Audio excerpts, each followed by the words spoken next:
Boa noite. Acontece até sábado em Santos a 9ª jornada da Associação Regional de Obstetrícia e Ginecologia. O evento busca soluções para problemas de saúde locais, como mortalidade materna e neonatal.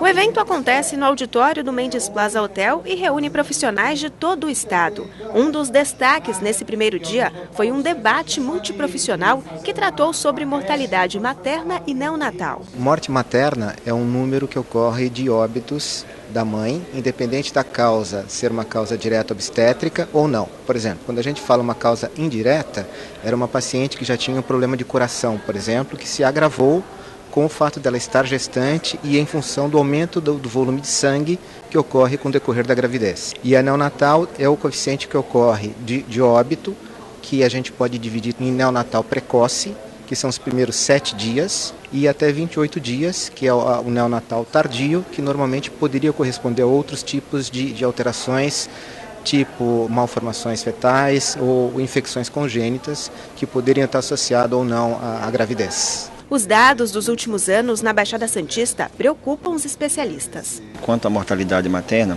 nós temos 67 mortes para cada 100 mil nativivos, são números de 2015. Isso é maior do que a média nacional. No Brasil, a gente tem, no mesmo momento, 62 mortes para cada 100 mil nativivos. Só para você ter uma ideia, no Canadá são 12 por 100 mil vivos no mesmo período. Então isso mostra realmente o grande desafio que é esse indicador na nossa região. E o que fazer para esses números diminuírem? Vai desde o fato de um planejamento familiar. Tá? Então, por exemplo, aquela senhora que tem problema de coração, que tem problema de rins, ela não poderia estar gestante. Então, o planejamento familiar, no intuito de fazer com que tenha uma anticoncepção definitiva, seria fundamental, e não é o que ocorre. Outro aspecto importante é de prover um método eficaz, principalmente hoje, que uma incidência que tem aumentado muito, que são nas adolescentes. Então esse aspecto é fundamental. As inscrições podem ser feitas pelo site jornadasogesp-santos2017.com.br. O evento segue até sábado. Os vereadores de Santos aprovaram agora há pouco os 2 projetos de lei sobre o reajuste salarial dos servidores municipais. A proposta prevê 2% de abono entre julho e setembro, passando para 5,35% de outubro a novembro. Em greve desde o início de março, a categoria é contrária à medida, pois o aumento seria abaixo da inflação. Na tarde de hoje, a Prefeitura de Santos assinou um convênio com a empresa VLI, que administra o terminal integrador portuário Luiz Antônio Mesquita na área continental da cidade. A parceria vai garantir investimentos de 6 milhões de reais. O convênio foi assinado no Salão Nobre Esmeraldo Tarquínio. A empresa VLI, que atua na cidade há 4 anos, vai destinar 6 milhões de reais para projetos nas áreas da saúde e educação. A gente está inserido na comunidade de Santos e faz todo sentido a gente investir também no lado socioeconômico do município, né? Como a gente tem feito em todos os municípios onde a gente está inserido. A empresa também tem a responsabilidade social, a consciência do seu papel na convivência com a sociedade e no investimento de ações que possam melhorar a vida dos santistas. Para a educação, o investimento vai ser de 2 milhões e 700 mil reais. Esse investimento vai contribuir não só com a justiça restaurativa, mas com a implantação de núcleos tecnológicos. Serão 9 escolas que vão iniciar todo esse trabalho de informatização e que obviamente vai trazer um cenário de mais participação dentro da esfera da inclusão digital e que automaticamente auxilia o município a ampliar esse trabalho de informatização. Na saúde, a parceria vai garantir novos equipamentos para 8 policlínicas. O dinheiro também vai ser investido no projeto consultório oftalmológico. Nós temos uma demanda retraída significativa de exames oftalmológicos na cidade e com esse equipamento esperamos sim diminuir essa demanda reprimida rapidamente, possibilitando um melhor acompanhamento de todos os munícipes que necessitam desse atendimento para a cidade. A casa de máquinas de um navio que descarregava carros no Porto de Santos foi inundada. A amadora do General San Martin, que tem bandeira liberiana, colocou barreiras de contenção para evitar que mais água entre no espaço. Não houve derramamento de óleo no canal do Porto. A Superintendência da Codesp solicitou à agência do navio um relatório sobre os fatos. A maior feira de comércio exterior e movimentação de cargas da América do Sul termina agora à noite. A 23ª edição da Intermodal South America acontece em São Paulo. 45 mil visitantes em 3 dias de evento, 600 expositores de 26 países. Esta é a Intermodal. O objetivo desse ano é discutir soluções para os gargalos logísticos no país. As autoridades nacionais e internacionais mais importantes do segmento participaram do encontro. Estandes foram montados para apresentar o portfólio dos grandes terminais portuários do país. Entre as novidades está este óculos de realidade virtual. Com ele, o visitante pôde fazer um passeio pelo Porto do Futuro. Para falar mais sobre a 23ª edição da Intermodal, nós recebemos o comentarista portuário Maxwell Rodrigues. Maxwell, boa noite, prazer em reencontrá-lo. Você chegou a usar aquele óculos virtual lá na feira, Maxwell, ou não? Como é que é esse Porto do Futuro em realidade virtual? Inicialmente, Irineu, é sempre bom estar aqui para tratar de assuntos tão importantes quanto ao Porto de Santos e os portos do Brasil. Em relação à questão do óculos virtual, é uma ferramenta utilizada na feira para que pudesse dar a todos os visitantes aí uma visibilidade do que é um porto proposto aí num futuro não muito distante. Mas eu acho que independente disso tudo, eu acho que o Porto do Futuro é o porto que possa ter a melhor relação entre porto, cidade e sociedade. O quão mais próximo tiverem todos esses atores, Irineu, melhor será o porto no nosso futuro. A feira serviu para aumentar a relação internacional do Brasil com outras cidades, como por exemplo com outros países, Bélgica, Portugal.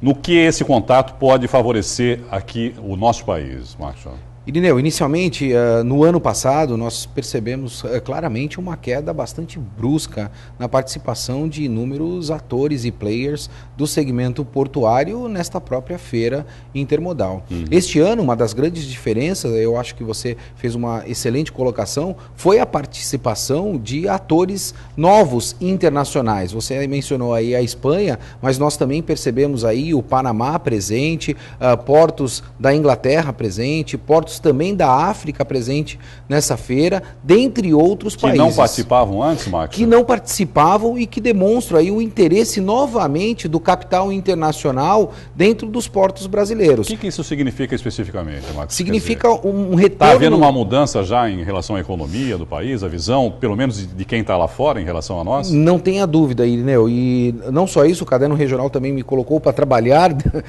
na própria Intermodal e nós percebemos aí em relação às entrevistas que foram realizadas, e nós vamos colocar isso aqui no Caderno Regional, o retorno da confiabilidade. Então a gente percebe que o empresariado não só nacional, mas também o empresariado internacional vem aos poucos e aos passos curtos retomando toda a confiabilidade no mercado portuário brasileiro, o que é bastante importante. Isto demonstra aí que num espaço não muito distante nós vamos estar retomando todo esse processo econômico e principalmente de recuperação desse segmento portuário, Irineu. Gargalos logísticos, Maxwell, que é um assunto recorrente aqui no nosso bate-papo semanal. Alguma novidade em relação a isso? Essa também foi uma preocupação lá na Intermodal? Irineu, eu tenho que dar ao crédito a quem merece o crédito. E eu posso te afirmar que a Santa Cecília TV, não só aqui no Caderno Regional, mas também em outros programas, vem debatendo esse assunto dos problemas que nós temos aí em relação aos gargalos logísticos. E nós percebemos também na feira que esta pauta é uma pauta que foi tratada com total responsabilidade por todos os atores lá presentes. Nós estivemos aí com presidentes de companhias não só aqui do Porto de Santos, mas também de outros portos do Brasil, e nós percebemos que esta agenda relacionada aos gargalos que nós temos logísticos nos portos do Brasil é uma agenda primária. As pessoas estão se preocupando com isso e eu espero, Irineu, honestamente, que a gente consiga, num espaço curto de tempo, vencer este problema que a gente tem nos portos brasileiros. Outra preocupação que está sempre em pauta é a segurança, não é, Marcos? Alguma solução, alguma novidade também em relação a isso, a segurança? Nós vimos aí empresas lançando equipamentos para fazer controle, por exemplo, de containers reefers.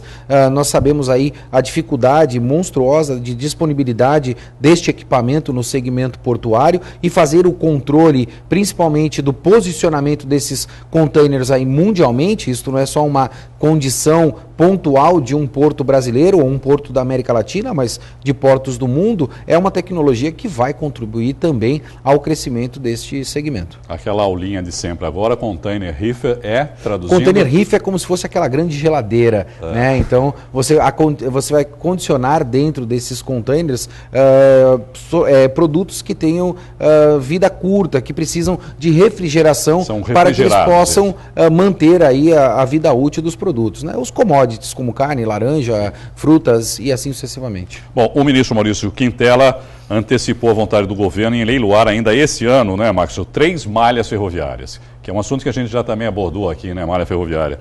Essa medida sai do papel? Qual é a importância dessa medida, se ela acontecer? Né? Esse foi um dos pontos que nós discutimos. Eu acho que o ministro também anda assistindo bastante o Caderno Regional, por estar colocando aí assuntos tão importantes na pauta do governo federal. E esta questão da ferrovia não é só uma questão de concessão também. Nós precisamos nos preocupar com áreas de transbordo. Nós temos aí toda a malha ferroviária chegando aos portos brasileiros, mas nós precisamos tratar a questão de prioridade, Irineu. Não adianta eu ter inúmeros trens chegando, sendo que eu não tenha a capacidade de absorção e priorizar efetivamente aquelas locomotivas e aqueles trens que tenham o acesso necessário ao porto em virtude dos navios atracados. Porque senão nós vamos voltar ao mesmo problema logístico, não mais rodoviário agora, mas pela questão ferroviária. Então os investimentos eles precisam ser um pouco melhor planejados. Se assim acontecerem, eu acho que a gente está num processo evolutivo. Não dá para tentar solucionar um problema e criar um problema novo, não é, Max? Não tenha dúvida. E uma das pautas que nós debatemos também bastante na Intermodal em relação ao Brasil, por incrível que pareça, a gente primeiro pensa em construir os terminais para depois construir a infraestrutura para chegar nos terminais. Nós já mostramos aqui no Caderno Regional, mas Black Plaza em Rotterdam, que é um centro logístico criado inicialmente para que depois fosse dada a concessão para todos os terminais. É isso que a gente precisa pensar um pouco para poder balancear e não criar tantos impactos como nós temos hoje nos portos. Bom, você já citou aí, né, Max? Você foi até a feira e também conversou com algumas autoridades sobre o evento e a situação do mercado. Vamos conferir. Nosso mercado tem sofrido bastante, né? Essa crise tem atrapalhado bastante e atrasou bem os negócios. A gente tem trabalhado aí estamos trabalhando para recuperar esse cenário. Não está sendo um ano fácil, mas estamos recuperando. Já apresenta uma melhora, alguns contratos em andamentos. Não posso dizer que possa garantir 100% aí dos negócios, de uma melhora, mas perante a 2015, 2016, 2017 agora no primeiro trimestre já apresenta uma melhora comparando nos últimos 3 anos. Como é que está o planejamento e os focos voltados aí para o incremento operacional para o Porto de Santos a partir desse ano? Olha, nós estamos cada vez mais querendo modernizar, principalmente atuando nos acessos do porto, tanto nos acessos terrestres quanto nos acessos marítimos. O programa lá do Porto Log é um projeto muito importante para a gente conseguir o quê? Maior eficiência, menos tempo de espera e realmente uma maior eficiência ao longo de toda a cadeia logística para reduzir cada vez mais o tempo de espera e congestionamentos na chegada de Santos. E encerrando esse especial aqui da Intermodal, diretamente para o Caderno Regional, vou finalizar com Antônio Pássaro, presidente da BTP, Brasil Terminal Portuário. Pássaro, qual é a importância da participação dos terminais numa feira tão grandiosa quanto esta que é a Intermodal?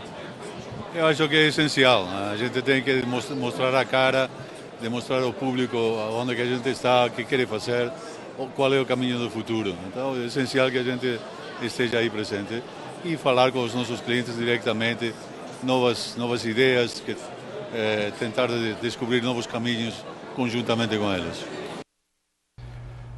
Bom, Maxwell, você estava comentando comigo, né, enquanto a gente assistia a matéria, que há uma mudança no discurso, né? Há um certo otimismo em relação à mudança da economia no Brasil, uma melhora da economia no Brasil. Ineu, a gente percebeu aí na matéria que foi realizada na Intermodal que o discurso vem mudando. A confiabilidade ela vem retornando, mas Irineu, ainda falta um ponto. nós precisamos preocuparmos com a questão da estabilidade jurídica. Isto é um fator que gera um pouco de desconforto ainda no empresariado de forma generalizada. E a gente precisa fazer com que esta questão da estabilidade jurídica acompanhe necessariamente toda esta confiabilidade que a gente vem retomando a passos curtos. Se a gente conseguir colocar essas duas condições no eixo, eu quero crer que num espaço curto de tempo, Irineu, a gente possa, e aí eu vou fazer uma aspas nisso, a gente pode tratar disso um pouquinho mais para frente, retomar com a mesma velocidade que a gente caiu. A gente percebe que o interesse internacional no Brasil, principalmente após esta feira, ele vem se demonstrando bastante eloquente. Então, está na hora da gente tratar dessa questão também da estabilidade jurídica. Essa é uma feira de negócios também, Marcos? Não só negócios, mas principalmente de atuação de atores, não só nacionais e internacionais. É uma grande oportunidade, principalmente pelo Brasil ter aí dimensões continentais, de você se aproximar de terminais do Nordeste do país, de terminais do Norte do país, do Sul do país, entre outros terminais internacionais. Uma boa maneira de se fazer contatos também, então. Eu sempre costumo dizer, Irineu, que Porto ele tem uma grandiosidade monstruosa, mas apesar de toda a grandiosidade, ele é um mercado pequeno. Percebe que é um contraponto, mas é uma grande realidade. Para você trabalhar em Porto, para você entender de Porto, necessariamente você precisa ser especialista em Porto. Para a gente encerrar, queria que você falasse um pouquinho da importância de uma TV regional como a Santa Cecília participar e acompanhar lá de perto essa feira intermodal.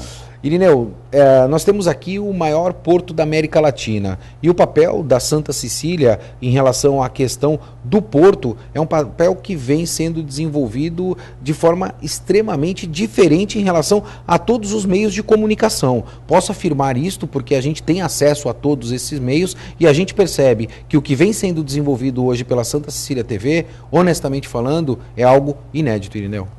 Obrigado, viu, Marcos? Parabéns pelo seu trabalho lá também, né? Como você falou, botaram você para trabalhar lá, né? Aquela história do soldado no quartel não tem jeito, né? Não dá para fugir, né, Marcos? Eu que agradeço, Irineu. É sempre um prazer estar aqui. E você pode perceber, quando você estava de férias, eu estava lá trabalhando. É isso aí.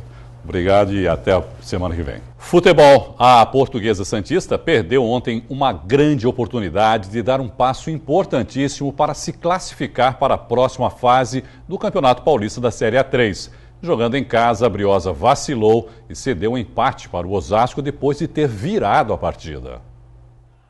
No primeiro tempo, a Portuguesa pressionou e teve chances claras de abrir o placar. O Osasco, porém, levava perigo nos contra-ataques. Os gols saíram na segunda etapa. Aos 3 minutos, Sanchotene cobrou falta e o goleiro Fernando Hilário aceitou.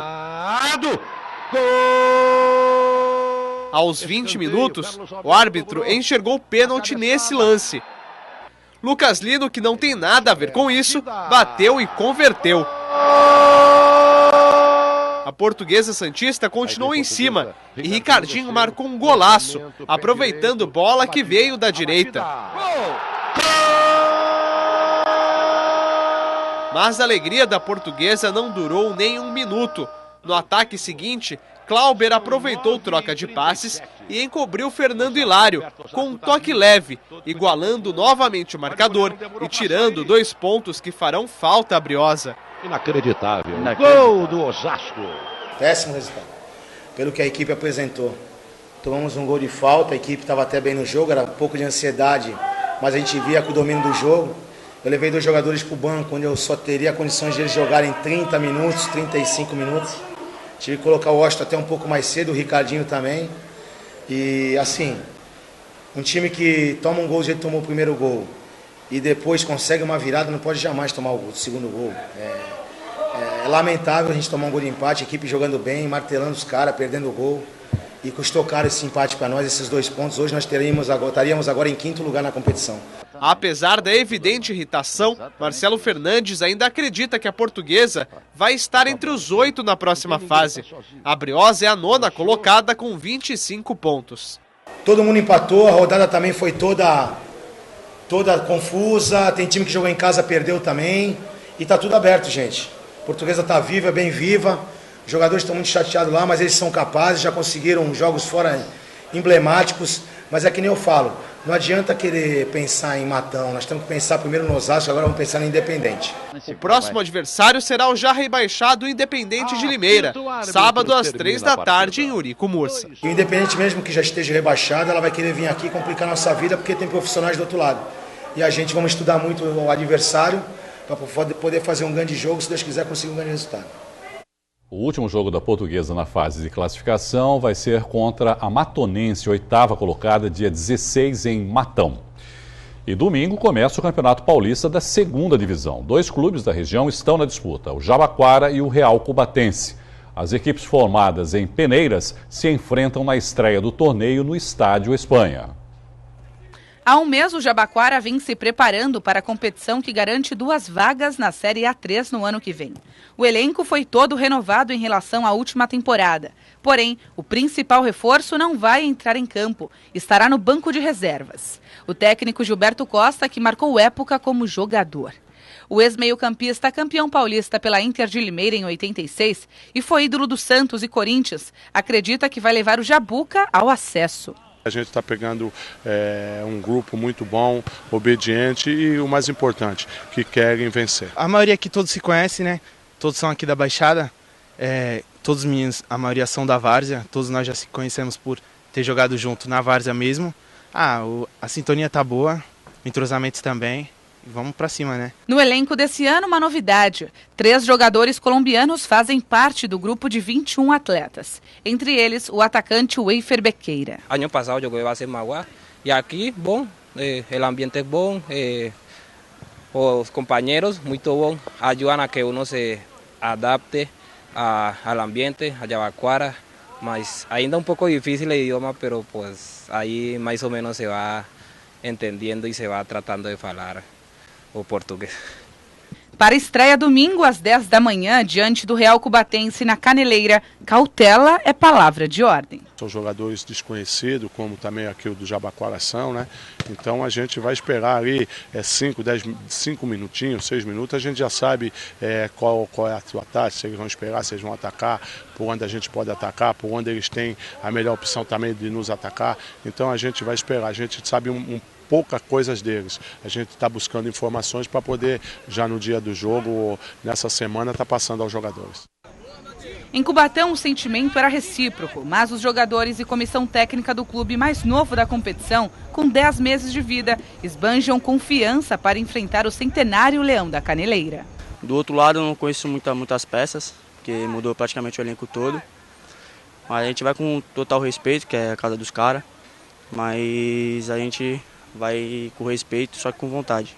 A gente tem que estar cautelado, né? Por causa que a outra equipe também é uma equipe que já vem há muitos anos, né? E tem um grande treinador. Mas vamos trabalhar, né? Vamos trabalhar e procurar o melhor resultado. A expectativa do elenco que treina para disputar a 2ª divisão é grande. 17 atletas vieram da Várzea e jogar um campeonato profissional é uma oportunidade na carreira. A expectativa é a melhor possível, né? A gente vem batalhando há muito tempo, tudo, e a oportunidade está aí, a gente vai agarrar da melhor forma possível. Os outros 2 jogadores colombianos do Jabaquara são os meio-campistas Carlos Marim e Aldair Morales. O paulista da 2ª divisão é dividido em 4 grupos, 2 com 8 clubes e 2 com 7. Os 2 primeiros de cada grupo se classificam para a etapa seguinte da competição. A edição de hoje termina aqui. Outras notícias da região você confere no santaportal.com.br. Eu volto amanhã e espero você.